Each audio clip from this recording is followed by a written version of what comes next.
We are back. This is Origins of Our Faith. My name is Rick Richardson, and talking again about the first century scenario and dealing with the northern kingdom, what it means, and how that became part of really what people were, the whole expectation.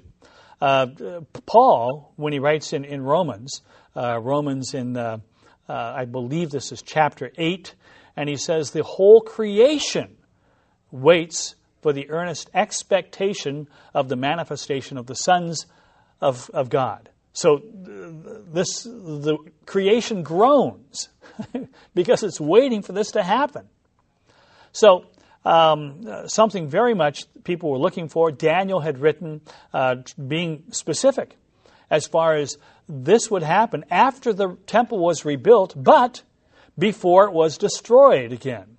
So a period of time that was happening in the first century, and he gave specific years and counting that people were counting out, and they believed that around sometime in the first century is when this was going to happen.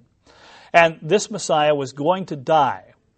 He is known in tradition as Messiah ben Joseph, the suffering servant, the Messiah that comes and dies, and through his death, the northern kingdom then returns.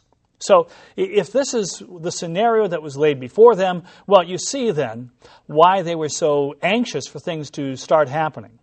And there were people before Yeshua or Jesus claimed to be Messiah, that others claimed to be Messiah, and certainly there were those that came after that claimed to be Messiah. Bar Kokhba, one of the ones that is more famous, and his rebellion against the Roman Empire, and something that they actually did establish a Jewish state once again, and have temple worship of sorts, and try to get back some of what they lost, but it was very short-lived, and before too long he was killed, and there was really what they expected to happen didn't happen then. So, again, part of reading the New Testament is part of the I guess key to reading the New Testament is understanding the context of the situation that you have. So, again, when you're looking at these three groups, again, the three groups that we're looking at are Jews, Gentiles, and Israel. To realize that they are three distinct groups, that Paul and Jesus and everybody else involved believed that this was the time, that during the first century they were there on the very edge of the northern kingdom returning. That was part of Yeshua or Jesus' message when he went out. He said, the kingdom of God is at hand, meaning God's kingdom, which was Israel, is about to come forth. They're about to reappear. This is about to happen. It was what everybody was expecting, what they were waiting for. And in fact, if we read in the book of Acts, and this is one of the last things that his disciples asked him, is, are you at this time then going to restore the kingdom to Israel? And that was the question they asked, because that's what Messiah ben Joseph was supposed to do. And so this was foremost on their mind. So, again, the nation or kingdom of Israel, an important entity, but one that appears at the end of the age. Obviously, in the first century, it was not the end of the age. Everybody was at least slightly off on their calculations as far as when the end of the age was going to happen. However, what did happen is a religion began, howbeit a somewhat pagan religion. Christianity, as it began to grow, became more and more pagan as time went on. Now that may seem strange to say, but it in reality did. The days of worship became days that were worshipped by the pagan society around them. No longer did they keep the biblical holy days. They were keeping days to honor the sun god and others. Mithraism, which was celebrated, who was the sun god, celebrated his birth on the 25th of December, was transferred to Christianity. We also have Easter, a day which we did not even change the name, still retains the fertility goddess, Easter or Ishtar or Astarte, her name, on the holiday.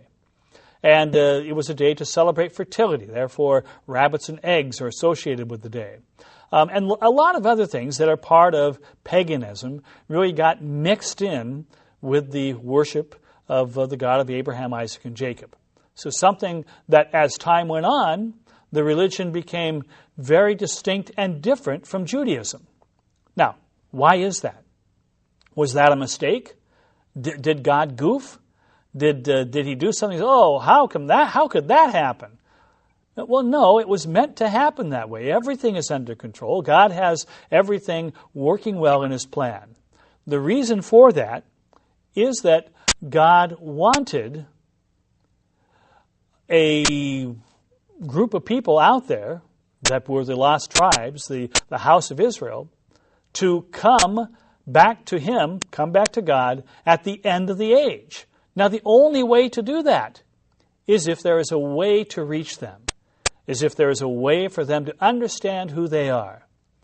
Now, you can't understand who you are if you've never heard about the God of Abraham, Isaac, and Jacob. So throughout history, the one religion that has spread that around the world has been Christianity. So the development of Christianity to make the world know about the God of Abraham, Isaac, and Jacob has been extremely important.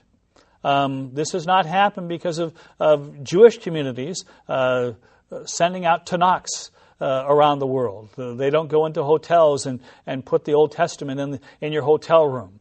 They don't have missions to where they take the Bible to Africa and every place else. But this has been a Christian tradition to go and take the Bible, both the Old and New Testament, all over the world, thereby making people all over the world understand about the God of Abraham, Isaac, and Jacob, and allow that third entity, the house of Israel, to come back to God at the end of the age. Okay, going to take another short break and come right back in just a minute.